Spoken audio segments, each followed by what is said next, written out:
todos, bienvenidos a esto que es Inspírate acá por la Agricultura, 92.1 en Santiago y en todas sus diales a lo largo del país. También en Agricultura TV a las 8 de la noche todos los domingos y también en Zapping TV en el canal 182.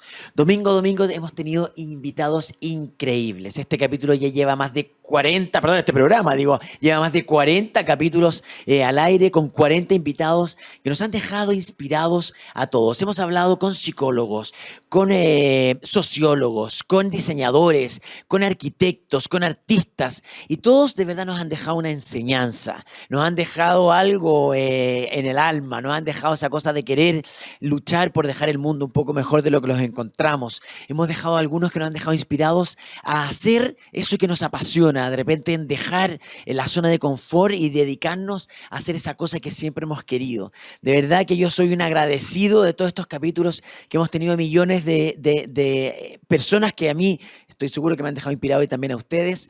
Y también estoy demasiado agradecido de la sintonía de todos ustedes que domingo a domingo y capítulo a capítulo han seguido este programa, no solamente a través de la radio, sino que también de Agricultura TV y también en Zapping TV. Y hoy día tenemos un programa especial. Hoy día queremos recordar los mejores momentos de Inspírate, los mejores invitados y esas frases que nos dejaron inspirados para poder, como decía, dejar el mundo un poco mejor de lo que lo encontramos y también hacer personas más felices en el día a día. Así que acá los dejo para que se deleiten con los mejores invitados de Inspírate de lo que llevamos de esta temporada. Que les vaya bien. Chao pescado, adelante y corre video. ¿Cómo nace, José Pablo, esta fascinación por el mundo asiático? ¿Cómo partió esto? Y cuéntanos un poco de ti para que la gente te pueda conocer. Mire, la verdad es que esta fascinación por el mundo asiático parte desde la cuna, la verdad. Desde que yo tengo uso de memoria, a mí me gusta la cultura china. Primeramente, aclarar que me gustó la cultura china. Hasta el día de hoy me apasiona la cultura china. Lo japonés lo incluí posteriormente, más o menos como en el 2006, por ahí. Como en ese año me empezaron a gustar ambas culturas, tanto la china como la japonesa. Y esto es mucho... Te estoy hablando mucho antes de mi pasión por la historia, de hecho. Yo siempre pasé mi infancia y mi adolescencia viendo cómo yo podía dedicarme a ambas culturas en el mundo profesional. Tuve mucha confusión y al final me di cuenta que es la disciplina que engloba todas las disciplinas. ¡Qué loco! Que estudia todo. Y yo lo decidí, la historia. Total. La historia, porque ¿qué aspecto de la cultura me gustaba a mí? Lo más antiguo, lo ancestral. Ancestralidad, historia. ¿Qué es Wabi Sabi? A lo mejor porque la gente no sabe qué es Wabi Sabi. Muy amplio. Sí. Es un concepto, la verdad, demasiado amplio. Pero hay teóricos. ¿Ya? Por ejemplo, la académica María Elvira Ríos, que es una académica chilena que se dedica a la estética, específicamente a los estudios del budismo en China, ella afirma que los términos wabi-sabi tienen su origen en China, pero fueron desarrollados a Japón y sugieren cualidades como efímero, melancolía, humildad, etc. Por otra parte, Leonard Cohen, que también es una eminencia del wabi-sabi, postula de que el wabi-sabi es la apreciación estética de la evanescencia de la vida y que nos lleva a ser conscientes de la propia mortalidad de las cosas. Wow. Por otra parte, Daniela López, que también es chilena, nos afirma que el wabi-sabi evoca una pena, una tristeza, una melancolía, porque aquello que se observa, que se contempla, va a caducar, de cierta forma. Wabi-sabi tiene muchas dimensiones, que ya lo vamos a ir detallando, pero me gusta resumirlo en 3 ámbitos que, de cierta manera, son más simples. La belleza de lo efímero, la belleza de la imperfección y la belleza del paso del tiempo en los objetos. ¿Qué es lo que significa Wabi Sabi? ¿Se puede traducir Wabi Sabi? ¿Es traducible eso o no? A nuestro idioma occidental. De hecho, bueno, tanto en las culturas de Asia, específicamente en el lenguaje chino, muchas, como que un carácter significa algo, otro carácter significa otra cosa, y juntas hacen un concepto. Juntos a esos caracteres hacen un concepto. Eso pasa con Wabi Sabi. Según una académica española llamada Leire Unzaga, Wabi representa lo triste, lo melancólico. Y Sabi representaría lo humilde, lo flácido, lo flaco, por así decirlo, Perfecto. coloquialmente. Y Perfecto. juntos, en Japón, desarrollaron esta filosofía del arte, esta filosofía de vida, que es el Wabi Sabi, que de hecho va ligado al mundo del budismo zen y también a la cultura del té en Japón. La cultura del té y el budismo zen fueron quienes constituyeron, por así decirlo, este concepto estético y lo llevaron a la luz. Tanto así que permeó todos los demás aspectos del arte japonés como tal. Oye, hay nombrado varias veces el tema de la sombra, esta cosa como más sombría y en el juego de la luz y la sombra es donde aparecen los volúmenes, ¿cierto? Es donde aparece la textura. Exacto. La cultura Wabi Sabi juega mucho con eso, ¿no? Juega demasiado. De hecho, en las casas japonesas solamente entra la luz de una parte. Están esas puertas que son plegables. Sí. No recuerdo muy el nombre en japonés, Ya. pero Sí. se abre hacia el lado y una puerta corrediza y entra la luz. Pero esa luz es tenue. No ilumina, por ejemplo, todo este espacio que está aquí iluminado. Eso en las casas japonesas tradicionales no ocurre.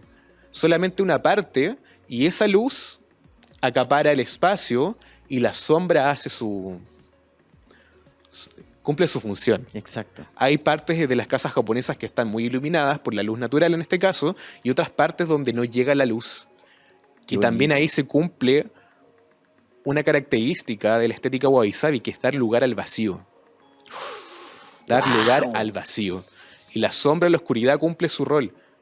Porque como culturalmente los japoneses, a lo largo de su historia, vivían en casas que no eran iluminadas. De hecho, los techos, la techumbre de las casas japonesas son muy amplias y dan lugar a la sombra. Espérate, entonces existen cosas tangibles que son patrimonio y cosas intangibles que son patrimonios. Perfecto, un 7. Muy bien, eso es. Lo entendí. Eso Ya, es, eso si hubiera es. sido tu alumno, hubiera sacado un 7, ¿o no? Digamos en la Un seis. introducción. Ah, En ya, la ya. introducción. En la primera pregunta. En la introducción estamos. ¿Qué cosas Sí. intangibles son patrimoniales? Como te digo, súper amplio. Ya. Súper amplio. Pensemos, pongámonos en el caso chileno porque podríamos ir a otros ámbitos. Pero pensemos que para nosotros chilenos cuestiones tan evidentes como nuestra comida, como un pastel de choclo, como una paila marina, como... ¿El himno nacional es un El patrimonio? himno nacional seguramente sí, pero también la cueca chora, también la cueca, los bailes nortinos, que se dio la tirana. Ahí tienes no solo la música, sino que tienes un evento, tienes una manifestación cultural, de nuevo sumamente compleja. Tienes factores religiosos, tienes factores musicales, hay cuestiones de danza, hay asuntos teatrales. Hay un pueblo que es la Tirana que tiene este significado, o sea, todos sabemos de qué se trata la Tirana. Y resulta que la Tirana, buena parte del año, no está esa fiesta ahí. Claro. Se activa solamente Claro, para la claro. fiesta de la Tirana respecto de esa fiesta. Claro, El claro. pueblo tiene otras cosas muy interesantes. Claro. Entonces, el patrimonio intangible está en amplios ámbitos. En la artesanía, por ejemplo, la cerámica de Quinchamalí acaba de entrar a ser reconocida como patrimonio de la humanidad, por ejemplo. Oye, la y- cerámica, ¿por qué? Porque no es solo la cantora negra de Greda, que todos conocemos, muy bonita, sino porque hay una cultura en torno a ella, que son las artesanas que lo fabrican, pero también es, por ejemplo, el lugar del que se extrae la arcilla con la que se hace, por lo tanto, las aguas con las que se hace, te fijas, también empieza a cambiar de escala y ahora hablamos también de paisajes culturales, es decir, a una gran escala la cuestión patrimonial. El Camino del Inca, el Chapañán, ponte tú, una cuestión que es patrimonio de la humanidad, pero que recorre Sudamérica casi entera. Y siempre hablamos de que hay una fuerte cosa también histórica, obviamente, de contextos históricos que hayan pasado, que evidentemente que se haya dejado algún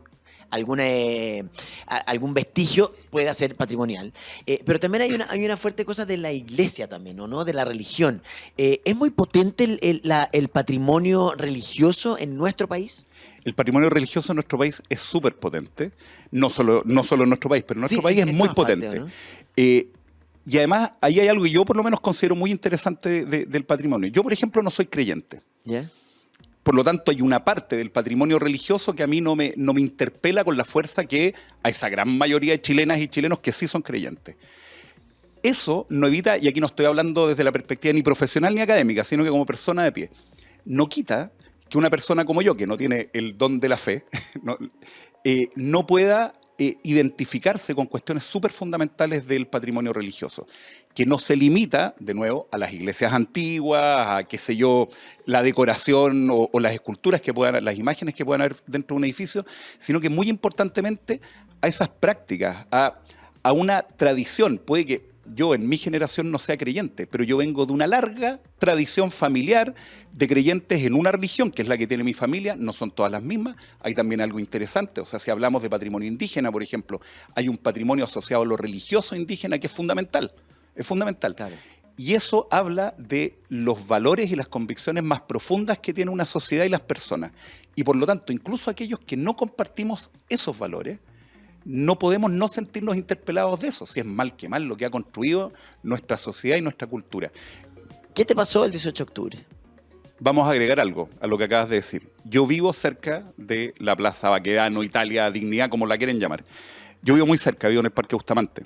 Siempre digo que vivo en la zona 0.1. No estoy donde quedó la máxima escoba, pero mi barrio, la parte mía, igual se rayó entero, desaparecieron semáforos, qué sé yo. No es encima de la plaza, pero es a unas cuantas cuadras. Por lo tanto, me pasa, por así decirlo, en dos perspectivas. Lo he vivido, pero también lo estudio y lo ejerzo en la profesión. Yo creo que, a ver, sentemos una cuestión para que quede súper clara de cualquier otra consideración que podamos hacer antes.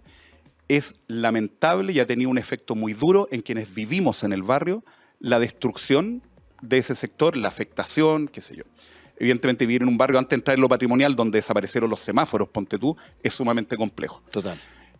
Ocurrieron en ese sector cuestiones que son inaceptables, que van desde la quema de iglesias, estábamos recién hablando del patrimonio religioso, representa una cantidad importante de nuestra población, y un grupo de personas se permiten de un día para otro quemar un templo. También vimos otras cuestiones que están en el ámbito de la represión, absolutamente desatada, que también son absolutamente inaceptables y que además afectan a personas, no solo a edificios, y por lo tanto, yo diría que es un contexto en que podríamos estar todos de acuerdo que son cuestiones que, por así decirlo, Total, no se hacen. transversal. Dicho lo cual, evidentemente hay una afectación muy importante en los grandes centros de nuestras ciudades. A mí, como digo, me toca directamente el centro de Santiago, pero en otras grandes ciudades del país pasa lo mismo. Una afectación al espacio público en general y en particular a monumentos, edificios históricos, edificios culturales. El Museo Violeta Parra, por ejemplo, ahí mismo quemado, digamos, prácticamente destruido. Por lo tanto, hay una afectación. O sea, en el reconocimiento de ese patrimonio, en todo lo que estábamos hablando, estos valores asociados y qué sé yo, cuando hay una afectación tan grande de ese elemento que lo representa materialmente, evidentemente el patrimonio se ve afectado. Total. Ahora bien, yo creo que también hay que tomar en cuenta, para entender el fenómeno, que esa afectación del patrimonio, ese vandalismo, ese daño al patrimonio, ocurre en un contexto en que cada vez es más valorado este asunto del patrimonio desde antes. Y por lo tanto, para meterlo en el análisis, eso no significa, por así decirlo, validar todo lo hecho, pero para meterlo en el análisis hay que entender que hay una reivindicación de sectores de la sociedad que no se sienten representados por ese patrimonio oficial, protegido, del que hablábamos antes. Hay una reivindicación de los centros de las ciudades, de los espacios de representación de las ciudades y por lo tanto una demanda que es anterior al 18 de octubre de resignificación del patrimonio, de reconocimiento de nuevos patrimonios, por así llamarlo, de una democratización del patrimonio. Esa cuestión yo creo que es fundamental para entender el fenómeno en la perspectiva del patrimonio. ¿Qué diantres tiene que ver quemar el Metro Santiago con esto que estoy diciendo? Yo creo que nada, absolutamente nada. Pero es como para entenderlo, para verlo de distintos ángulos y no cerrarse a, uno, tratar de solucionarlo hoy día sin toda la información, tampoco cerrarse a que la recuperación sea exactamente de aquello que teníamos construido antes. Porque dado lo que ocurrió, bueno, aprovechemos de preguntarnos como sociedad qué es el patrimonio para nosotros hoy día, cuánto de lo que estaba en los espacios públicos tiene que permanecer, cuántos de esos edificios deben ser recuperados al idéntico de como estaban y cuánto podemos incorporar, por así decirlo, de novedad de estas nuevas visiones, de estos nuevos valores del patrimonio, para que el patrimonio vuelva a ser una cuestión que nos identifique a muchos y que no hayan unos tantos, o habremos, según de qué elemento o ámbito patrimonial estemos pensando, que por el contrario sentimos que incluso a veces nos ofende. ¿Qué tipo de aventura queréis vivir? ¿Rexton, Corando, Muso, Muso Grand o Tivoli? Con más de 67 años en el mercado, say yes a tu nuevo SsangYong en sangyong.cl. Toda aventura tiene un punto de partida. Say yes a una nueva aventura en tu vida. Say yes a los modelos 2022 de SsangYong. La seguridad de Corando, la grandeza de Rexton, el estilo de Tivoli, la potencia de Muso y Muso Grand para aventuras más exigentes. Say yes a tu nuevo SsangYong en sangyong.cl. SsangYong, the road to adventure. ¿Qué es la carta astral para que las personas que no saben lo que es sacarse la carta astral? Muy buena pregunta. Bueno, la carta astral es el dibujo del cielo el día cuando tú naciste, proyectado hacia la ciudad donde tú naciste, a la hora que tú naciste. Ya. Consideramos que es un momento portal cuando tu alma encarna en tu cuerpo, que ese momento no es azaroso y ese momento determina tus capacidades, tus virtudes, como cuando tú juegas un juego de video y tú creas tu personaje que tiene el pelo rubio, que qué sé yo, tiene cierta habilidad, esa es tu carta astral.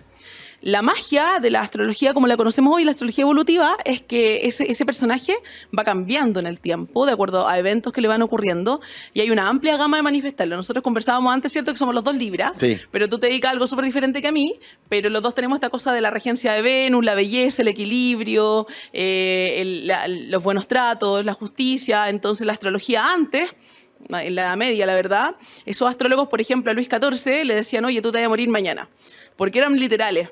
Y Luis XIV no se moría mañana, entonces empezaron a sentir que la astrología era falsa, se desvirtúa la astrología, pero hoy hablamos de astrología evolutiva y psicológica. ¿Uno puede cambiar eso? ¿Uno Es que puede tiene cambiar muchas- su destino? Es que tiene muchas o- variantes, tiene ¿Ya? muchas variantes, Cristian. Qué buena pregunta. Por ejemplo, la casa 4 en astrología nos habla del hogar. Ya. Tú trabajas con los hogares de la gente. Y el hogar son muchas cosas. El hogar es mi espacio seguro, el hogar es mi familia, el hogar es el hogar que yo construyo a mis hijos o es donde yo recibo a mis padres, pero también es mi refugio emocional. Entonces, cuando algo pasa en la casa 4, por ejemplo, astrológicamente en destino, en los tránsitos, puedes tener que ver con todo eso. Puede tener que ver con que te quieres refugiar en tu mamá, en que quieres agrandar la familia, en que te quieres casar y formar tu propia familia o cambiarte de casa literalmente. Claro. Tenemos todas esas variantes. Y la decisión la tomo yo. Exacto. ¿Cuál hago? Si me cambio casa o si quiero protección de mi mamá o qué sé yo. Pero en el fondo Exactamente. y ahí uno va tomando esas decisiones. Exactamente. O sea, Podríamos no es- decir- perdona, no es que la carta astral te diga, te vas a cambiar de casa el mes No. 4, no, te dice, va a haber un cambio o qué sé, y tú tu vida tú vas tomando esa decisión de ese cambio. Y la idea es que tú la tomes en la mayor conciencia posible desde el autoconocimiento. Por ejemplo, tú y yo somos Libra, ¿cierto? Sí. Entonces, las personas Libra, siempre nuestras decisiones deberían ir hacia el equilibrio y hacia lo que mantenga nuestro sistema nervioso parejito. Somos personas que nos desregulamos con mucha facilidad. Total. Nos estresamos muy fácil. Onda, nos tocaron 3 bocinazos y el día murió. Pero uno puede salir adelante. Exacto, Sí. no puede salir adelante. Entonces, esa conciencia me lleva a darme cuenta, mira, si yo tengo un amigo que es muy intenso, si estoy en un trabajo muy estresante, yo tengo que salir de acá porque en algún momento esto me va a pasar la cuenta. Total. Y eso es lo que se va viendo en tus tránsitos y en tu revolución solar como tareas evolutivas.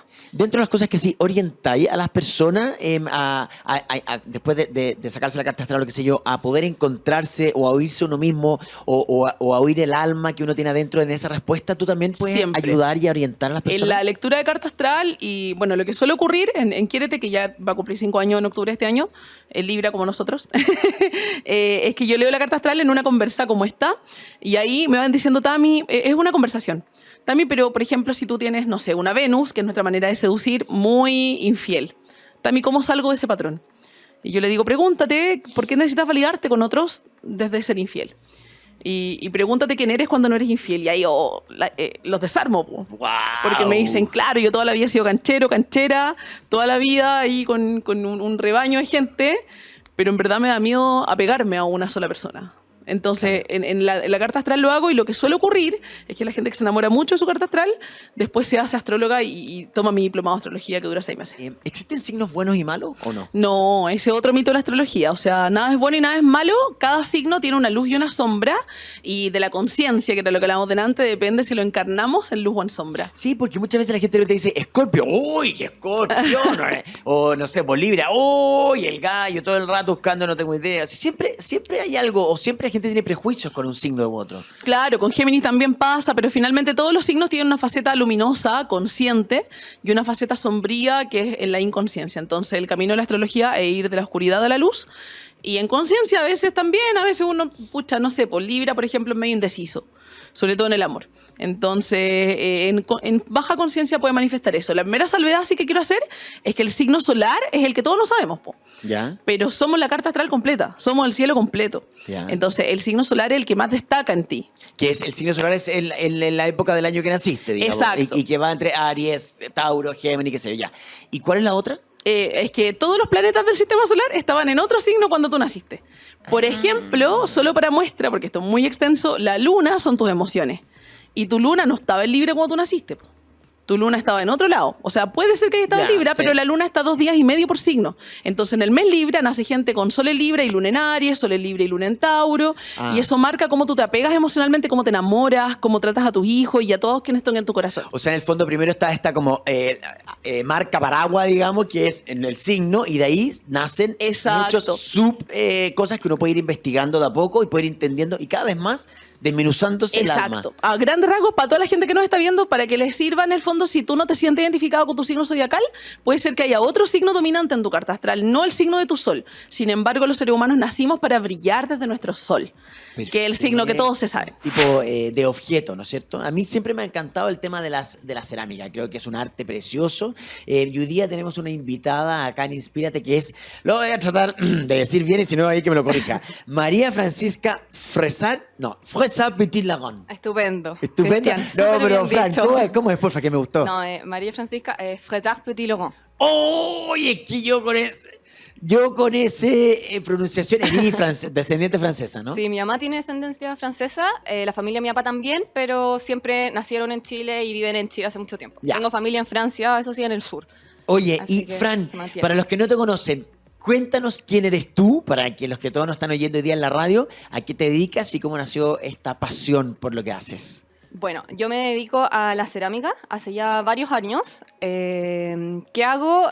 Trabajo como ceramista, tengo un taller donde hago clases y también donde hago mi propia producción. Ya, perfecto. Y tú eres diseñadora de Yo profesión, soy ¿no? diseñadora industrial de Ya. ¿Y en qué profesión. minuto nació esta fascinación por la cerámica? Porque estudiaste diseño, que obviamente que te ha dado muchas herramientas para desarrollar ahora lo que te gusta, pero me imagino que esto lo descubriste hace años atrás o es una cosa que descubriste ahora hace poco. Mira, yo tuve la suerte de estar en un colegio donde como actividad extraprogramática estaba la actividad de cerámica. Ya, De qué loco, hecho, qué cool. Y qué coincidencia que justo yo también ahora empiezo en el mismo colegio a dar clase a los niños. Entonces al final es como volver Tú al, estuviste en la al origen. Alianza Francesa, En la Alianza ¿no? Francesa. Que me encanta ese colegio que, ¿sabes? Que les fomentan Es que mucho. Lo cultural. No sé si te fomentan más la parte artística, pero la gente que conoció la Alianza Francesa tiene como esa cosa de que haz lo que quieras. No es que tengas que ser ingeniero en tu vida para ser feliz. No hay como cánones al final. Exacto. Oye, ¿y la Etcétera de cerámica que se hace actualmente, o la que tú haces actualmente, sigue teniendo el mismo principio de aquella del neolítico? ¿O se le han ido incorporando nuevos? Bueno, me imagino obviamente que sí, porque ahora está en el losado y qué sé yo, pero como principio básico, ¿es el mismo Sí, todavía? yo creo que sí. Se ha ido perfeccionando gracias a la como tecnología, a los hornos, porque tú antes se quemaba a leña y no tenías electricidad. Ahora tenéis diferentes tipos de hornos según el resultado de la cerámica que tú quieres tener. ¿Qué tipo de cerámica hoy día existe? ¿No? ¿O qué tipo de resultados existen? Millones, me imagino, ¿no? Claro, hay varios tipos de cerámica. O Ya. sea, como viendo como el proceso de la cerámica, Ya. es la arcilla que se saca como materia prima a lo Ya. que yo llamo la etapa cero, Ya. que es la extracción de las materias primas, por así No decirlo. todas las tierras, ni todos los barros, ni toda la arcilla sirve para una cerámica, ¿o sí? No, ya, porque necesitáis como una granulometría ya. más fina, por así decirlo, Ya, o más limpia. Ya, entonces ya, tienes la pasta, ¿no es cierto? La materia, la arcilla, pasta Claro. para lo que quieras hacer. ¿Y ahí qué pasa? Ya, y ahí viene la etapa 1, que es el modelado. Es en clase, ponte tú, es el primer contacto que tú tenés con la arcilla. Ya.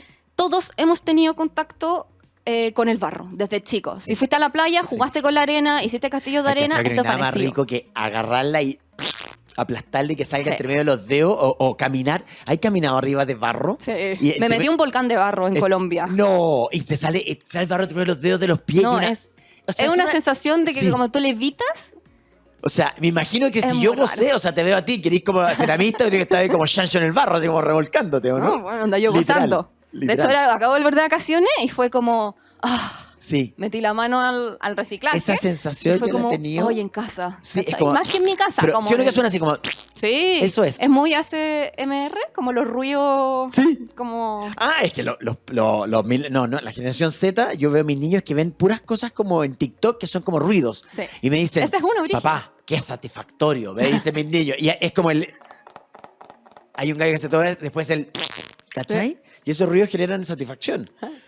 Pero igual esas técnicas, igual no necesariamente te va a salir cada pieza igual a la otra. No. Porque depende de qué le ¿Cuánto pongas. tiempo lo pongas? ¿Cuánto tiempo dejes la pasta? Claro, Por claro, ejemplo, claro. un día para otro, si la pasta la dejaste abierta, ya se le fue un poco de agua, entonces va a quedar un poco más gruesa. Entonces, los 3 minutos de ayer no son los 3 minutos de hoy. Claro, claro. ¿Sabes? Además, Esas me cosas imagino que tiene que ver una cosa con la temperatura ambiente también. También. O sea, me imagino que las cosas que haces en invierno son distintas a las cosas que haces en verano, ¿no? Son Sí, se totalmente demoran más en distintas. secar y hay que tener... En verano hay que tener más precaución con el tema del secado y en invierno es como, ¿de dónde saco calor para que se sequen las piezas? Oye, Fran, y metiéndonos más de lleno en lo que tú haces, para que la gente que seguramente quedó fascinado contigo, como yo, que estoy levitando en Inspírate, tú haces clases, ¿no es cierto? Tú tienes un taller. Sí, yo tengo un taller... ¿Cómo se llama tu taller?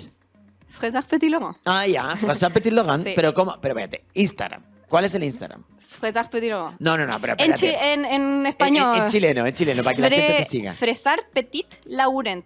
Ya, yo lo voy a decir aquí para que la gente la siga. @Fresart, ¿cierto? Sí. Así parte. @Fresart, que es FRESARD. Petit, que es PETIT. ¿Le pones el guión o sin guión? Sin guión. Y después Laurent, que es LAURENT. Sí. Si ustedes siguen a @FresarPetitLaurent, mira, me está haciendo cada vez mejor, estoy feliz. Van a poder ver lo que hace la Fran, las maravillas que hace, Sí. que vendes también productos. ¿Se te pueden mandar a hacer cosas también o no? Sí, yo trabajo la mayoría de las veces a pedido. ¿Por qué? Por lo mismo que estamos hablando, los gustos son muy diferentes y cada persona tiene una historia, tiene su casa, y hallándolo más como A la parte a la decorativa. parte suya interior, su decoración, su mesa, sus cosas. Entonces, yo lo que prefiero es que la gente vaya a mi taller, revise bien los colores, etcétera, las formas que hay, porque no son platos redondos, son platos amorfos, que yo les llamo, y se conecte con uno de ellos. Hay muchas veces, ponte tú, que me mandan una cotización: hola, quiero 12 platos negros, 12 platos blancos, chicos, y 5 tazas. Ya, ¿de qué color? Todo negro. Ya, oye, mira, pásate por el taller a ver los otros colores. Y terminan llevando losa 6 negras, 6 blancas, ¿cachai? La misma juego losa, como si vienen 6 personas, pongo los blancos, si vienen 12 los pongo intercalados, pongo 3 y encanta. 3, ¿cachai? Hay Oye. gente que ha llegado con los manteles, los cubiertos y los vasos, ¿cachai? Como para armar la mesa Como ahí. para armar la mesa ahí, porque yo tengo un mostrario de, bueno, los tamaños de los platos, que van desde los 8 centímetros a los 32, creo. Y no es lo mismo un plato de 30 centímetros para un individual o una mesa de departamento Obvio, chico sí, sí. que un mesón gigante en una Exacto, casona. Exacto. ¿Qué tipo de aventura querés vivir? ¿Rexton, Corando, Muso, Muso Grand o Tivoli? Con más de 67 años en el mercado, say yes a tu nuevo Sangyong en sangyong.cl. Toda aventura tiene un punto de partida. Say yes a una nueva aventura en tu vida. Say yes a los modelos 2022 de Sangyong. La seguridad de Corando. La grandeza de Rexton. El estilo de Tivoli. La potencia de Muso y Muso Grand para aventuras más exigentes. Say yes a tu nuevo Sangyong en sangyong.cl. Sangyong, the road to adventure. Cada vez que uno reconoce su error o se da cuenta de qué está haciendo mal, puede mejorar, ahí está la esperanza. Pero si yo me muero pensando que la culpa es de mi mamá, porque puede ser que la señora era una villana maldita de cuento, y me voy a farrear la única oportunidad que tengo de vivir por seguir culpando. Entonces, bueno, esos son los temas en los que yo enseño a la gente, y por eso que me puse a escribir también. Porque... ¿Sigo? Sí, dale, por favor. No, porque yo ya llevaba muchos años trabajando, entonces la gente siempre me decía, ¿por qué no me enseñaron esto antes? Se repetía, pero ¿por qué no aprendí esto antes? Y después me decían, ¿qué leo? Y ahí empezaban los problemas porque, como me estás viendo, yo soy súper dispersa y yo odié estudiar porque los libros eran tan largos, tan técnicos, hasta que un día dije, yo voy a escribir el libro que necesitan mis pacientes. Y ahí han salido 3, po. Y háblanos un poco de esos libros. ¿Cuál es el primer libro que lanzaste? El primero, que en realidad era consolidar mi proyecto porque yo nunca pensé en seguir, es un manual de terapia cognitivo-conductual solo de ansiedad. Es cómo la cabeza nos engaña solo con respecto a la ansiedad. Ya. Ese es el uno que hermosamente me ha ido excelente porque, como siempre digo, siempre me tuve fe, pero no tanta. El problema es que justo salió en medio del estallido social y la pandemia. Entonces comprenderás que el libro es bueno, es hermoso, pero salió en el peor momento o en el mejor momento para leer acerca de esos temas. Exacto. El segundo es Tu cabeza te engaña con cuática, como ¡Qué nosotros. buen nombre! Tu cabeza te engaña con cuática. ¡Qué buen nombre! Pero ahora te voy a matar porque se trae el cuaticómetro. ¡No! ¿Y qué voy a encontrar en el cuaticómetro? ¿Es como un cuestionario? Es para medir tu nivel de cuática. Ya, No. ahora viene la parte, porque yo le trato de poner humor para que no sea fome el es que espérate, aprendizaje. yo necesito ese libro del cuaticómetro, ¿ya? Sí. Está comprobado científicamente. Como siempre digo, yo no inventé el hilo negro, solamente lo estoy traspasando para que toda la gente sepa cómo la cabeza nos engaña y aprendamos a engañarla para bien, porque funciona para los dos lados. Y ahí viene el tema de la casa. ¿Ya? Es muy importante eso. ¿Por qué? Porque puedes tener una casa que sea un castillo y tu mente puede ser un infierno. Y nunca vas a ser feliz. Nunca, nunca. Por eso que las cosas de afuera, ahí volvemos a echarle la culpa a los de afuera, claro que influye y en algunas circunstancias especiales determina, pero eso es raro. O es un momento en tu vida o es una crisis, pero el común de las veces nosotros nos echamos a perder la vida solito. Bueno, que ahí aprovecho de tirar el pase para el libro 3, que ¿Ya? lo amo, fue muy sufrido, pero lo amo. ¿Y cuándo salió este libro a la luz, el último? El año pasado. ¿Ya? El año pasado. Entonces, claro, del cabeza te engañó tu encuática, llegamos a este, que es un manual, como yo le digo, el planner de la confianza. Es para tomar a la persona de la mano para que tenga la seguridad para poner en su vida lo que necesita. Qué importante, pero eso es un trabajo de muchas veces de años, ¿o no?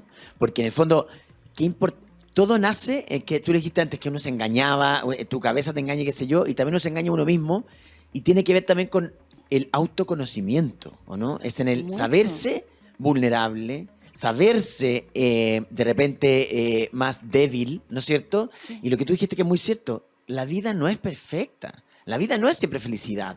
No es todo el rato felicidad. Muchas veces nos contaminamos con las redes sociales donde se muestra mucha felicidad, se muestran muchas cosas bonitas, se muestra. Pero también hay un lado B. Y fíjate que me hace mucho sentido porque yo he tratado en mis redes sociales de también demostrar que también tengo días malos, que también me ha costado llegar hasta acá, que no todo ha sido fácil, que no todo ha sido un camino pavimentado. Y sabéis que cuando uno publica eso también, uno empatiza y hace clic. Hay mucha gente que hace clic inmediatamente decir, oye, pensé que tu vida era perfecta. Pensé que era perfecto. Ese tipo de personas, como tú en este caso, que publica eso no hace daño a las redes sociales, está comprobado. El que hace daño es el que pone ese ideal que nadie puede alcanzar.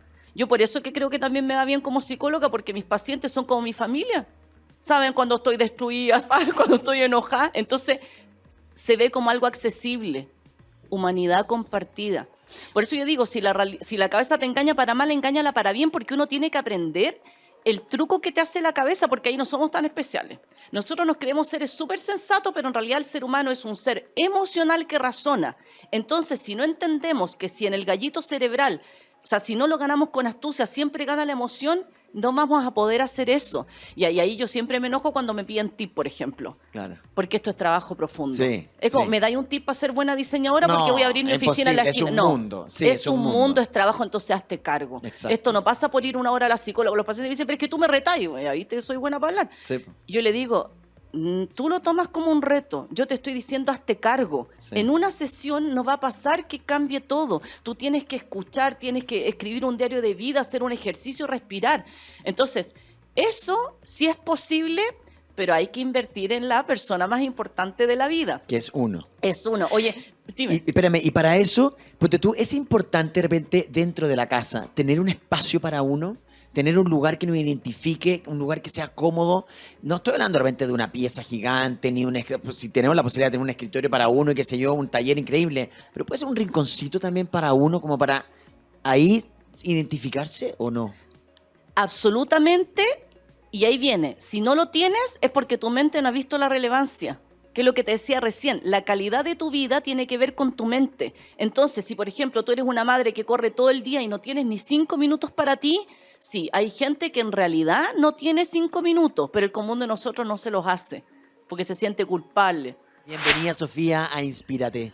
Hola Cristian, ¿cómo estás? Muchísimas gracias por invitarme. No, gracias a ti por aceptar y además, en el fondo, hace tiempo, fíjate Sofía, que tenía ganas de invitarte, porque para que ustedes sepan, la Sofía, como les decía, es parte de la asociación, ella es la presidenta de la ADI Chile, ¿no es cierto? Así es. ¿Qué es la ADI Chile, a lo mejor para las personas que no la conozcan? La ADI Chile es la Asociación de Diseño e Interiorismo de Chile, es una asociación gremial que convoca a más de 100 oficinas de interiorismo y tenemos una unión colaborativa entre todos para difundir este rubro en Chile y hacerlo cada día mejor.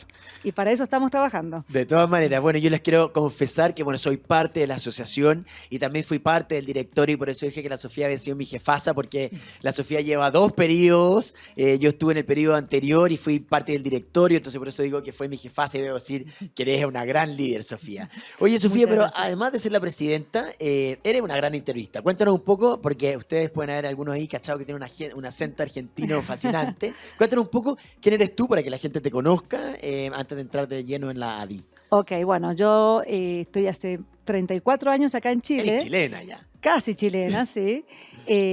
Aunque por el Mundial ¡Ah! celebré y celebré O sea, y no paré de celebrar. Bueno, Estoy- yo creo que todos celebramos. Todavía me sigue mi cara de feliz, así que estoy chocha.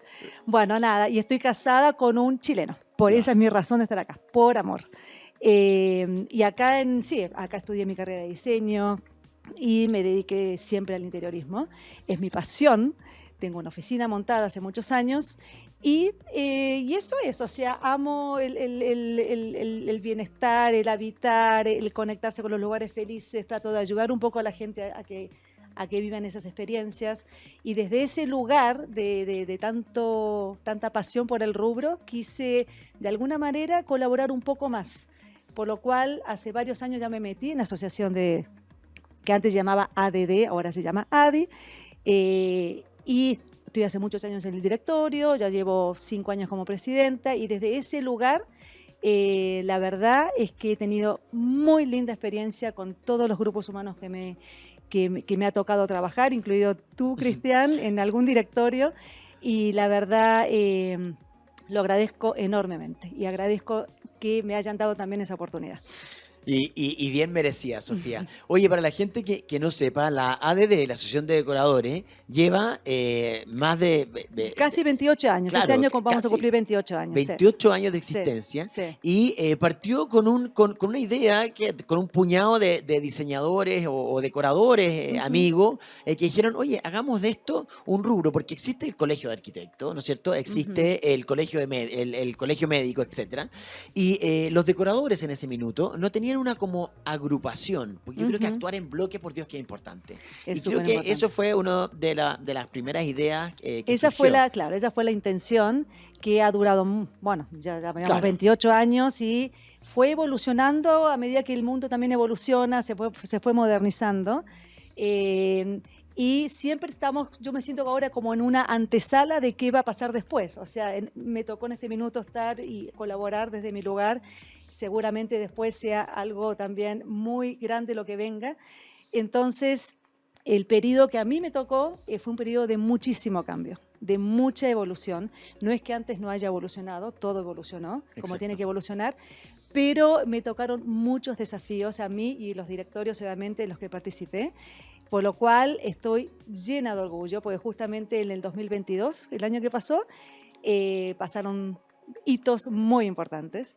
Y nada, y yo creo que obviamente es fruto de mucho trabajo, de muchos años y de la evolución en sí. Que también un poquito el llamado al que no tengan susto, porque de repente uno dice, ay no, que a mí me gusta, no sé, el estilo rústico, entonces no podría llamar a tal persona porque, a ver, por lo menos, si bien cada uno tiene su estilo, como bastante marcado, digamos, también yo creo que todos estamos capacitados como profesionales en afrontar todos los desafíos. O sea, a mí me ha tocado, no sé, oficinas hipermodernas, casas de campo, no sé, casas mucho más tipo nórdicas. Bueno, o sea, cada uno, o sea, nuestro desafío como profesionales es llegar a interpretar las necesidades del cliente, el estilo y la impronta también del lugar. O sea, de repente me toca una casa, no sé, de los años 50 y tengo que hacer toda una búsqueda de ese concepto y respetar lo que la casa me está llamando, o algo como súper despejado en una playa. Entonces, para eso nosotros estamos todos preparados. Totalmente. Oye, y metiéndonos un poco más de lleno en el tema de la asociación, lo importante de la ADI, que lo que estamos conversando con la Sofía Iturralde, que es presidenta de la ADI Chile, la Asociación de Diseñadores e Interioristas, es que en el fondo también durante todos estos casi 28 años de existencia, también han ido aportando y han ido contribuyendo a que este rubro se empiece a hacer más amable y también empiece a ser más conocido, ¿cierto? Entre ellos, en un inicio hubieron unas casas que era la Casa Mater, ¿te acuerdas? Bueno, que yo no participé porque en ese minuto no era parte de la asociación, pero en el fondo que fue una de las primeras muestras de diseño y decoración que se hizo en Chile y que fue un bombazo increíble y que fue gestionado por la asociación. Entonces, en esta responsabilidad y constante, ¿de qué manera la asociación ha ido aportando y ha ido a lo mejor siendo en ese sentido una responsable de acercar este mundo inalcanzable a un mundo más alcanzable? Bueno, han pasado según las etapas, ¿no? Como tú dices, antes estaba Casa Mater, ha venido Casa Cor a Chile, ha venido Casa Foa. Nosotros siempre como interioristas tratamos de participar y generalmente hay mucha convocatoria. Y esa es una de las maneras de mostrar. Y lo bueno de estas casas es que uno entra a los espacios y vive la experiencia. Total. Más allá de fotos o imágenes, vive la experiencia. Te quiero confesar que muero por una próxima casa. Yo también. Para eso estamos trabajando. Nos tocó la pandemia, o sea, hubo mucha movida, obviamente. Ya estamos con un proyecto en la cabeza y la idea es compartirlo con todos, compartirlo con las personas que vengan a vivir esta experiencia de espacios increíbles. Y lo lindo de estas casas, que bueno, tú has participado, Cristian, Sí. yo también he participado, es que ahí se muestra realmente la creatividad, porque esto no es el estilo, es la creatividad libre de cada interiorista. ¿Por qué? Porque acá no hay clientes, acá es una puesta en escena súper de guata, Exacto. digamos, de cada uno. Entonces ahí es realmente donde se percibe la esencia de cada interiorista.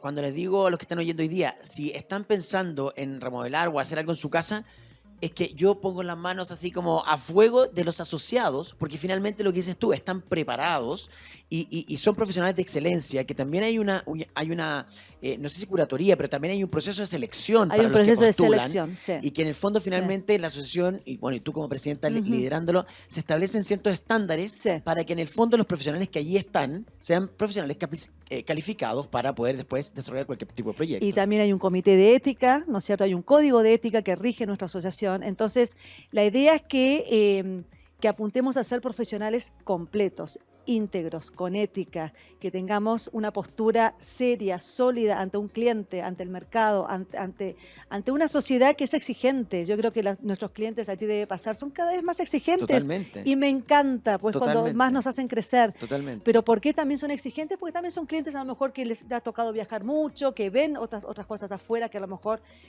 al ser más desarrollado en algunos países de afuera uno ve mejores cosas. O sea, no es por desmerecer a Chile, pero uno hace el esfuerzo también, como en el país que nos tocó, para llegar a esos estándares, ¿no es cierto?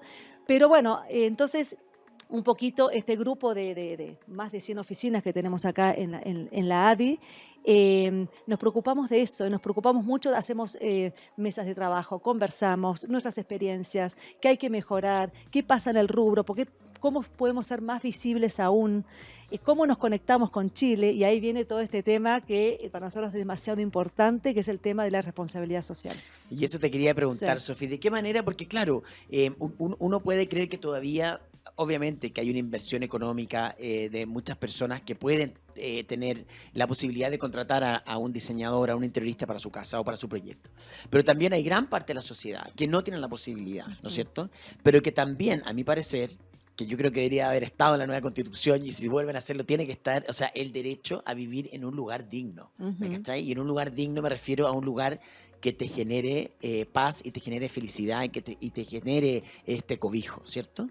¿Y de qué manera la asociación, siendo también responsable o una responsable o gran responsable de esta parte, ¿no es cierto?, del habitar, ¿de qué manera se ha ido haciendo responsable también de contribuir en este tema, en el tema Bueno, social? nosotros sí, siempre estábamos con ese bichito de decir, ¿cómo lo podemos hacer desde nuestro lugar? Algo tenemos que hacer, tenemos que conectar a todas las personas con la belleza, es un derecho que todos tienen.